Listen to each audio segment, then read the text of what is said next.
കോട്ടയം ജില്ലയിലെ Vazhoor saint Paul's and saint Peter's സ്കൂളിൽ ബലക്ഷയം സംഭവിച്ച കെട്ടിടത്തിൽ തട്ടിക്കൂട്ട് നിർമ്മാണം നടത്തിയെന്ന് ആരോപണം. എംഡി കോർപ്പറേറ്റ് മാനേജ്മെന്റിനെതിരെയാണ് പരാതി.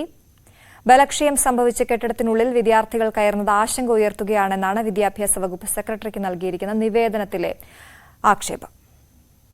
സംസ്ഥാന സർക്കാർ പുറപ്പെടുവിച്ച സർക്കുലർ പ്രകാരം സ്കൂൾ കുട്ടികൾക്ക് ഭക്ഷണം പാചകം ചെയ്യുന്നത് വൃത്തിയും വെടുപ്പുമുള്ള സാഹചര്യത്തിലാകണമെന്ന് നിർദ്ദേശിക്കുകയും അത്തരത്തിൽ പാചകപ്പുരകൾ ക്രമീകരിക്കാത്ത സ്കൂളുകൾക്ക് തദ്ദേശ സ്വയംഭരണ സ്ഥാപനങ്ങൾ ഫിറ്റ്നസ് നൽകാൻ പാടില്ല എന്നും നിർദ്ദേശം നൽകിയിട്ടുണ്ട്.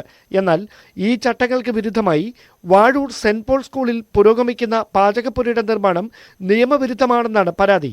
വർഷങ്ങളായി ഉപയോഗിക്കാതെ ജീർണിച്ച അവസ്ഥയിൽ നിലം പതിക്കാറായി കിടന്നിരുന്ന കെട്ടിടം തൂണുകൾക്ക് താങ്ങ് നൽകിയും ഭിത്തികൾ സിമന്റ് തേച്ചും ഇരുവശങ്ങളിലേക്കും താൽക്കാലിക പന്തൽ കെട്ടിയും സർക്കാരിനെ കബളിപ്പിക്കാനാണ് മാനേജ്മെന്റിന്റെ ശ്രമമെന്നും വിദ്യാഭ്യാസ വകുപ്പിന് നൽകിയ പരാതിയിൽ പറയുന്നു.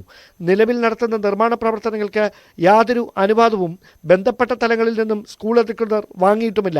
കുട്ടികൾക്ക് യാതൊരു സുരക്ഷ ഒരുക്കാതെയും ബന്ധപ്പെട്ട തലങ്ങളിൽ നിന്ന് അനുവാദം വാങ്ങാതെയും നടത്തുന്ന നിർമ്മാണ പ്രവർത്തനങ്ങൾ നിർത്തിവെക്കണമെന്നും ആവശ്യപ്പെട്ടുകൊണ്ട് സ്കൂൾ പ്രവർത്തിക്കുന്ന ഭൂമിയുടെ ഉടമയായ നെടുമാവ് സെന്റ് പോൾസ് ഓർത്തഡോക്സ് പള്ളി സ്കൂൾ അധികൃതർക്കും വാഴൂർ പഞ്ചായത്ത് സെക്രട്ടറിക്കും വിദ്യാഭ്യാസ വകുപ്പിലും പരാതി നൽകിയിട്ടുണ്ട്. ന്യൂസ് 18 കോട്ടയം.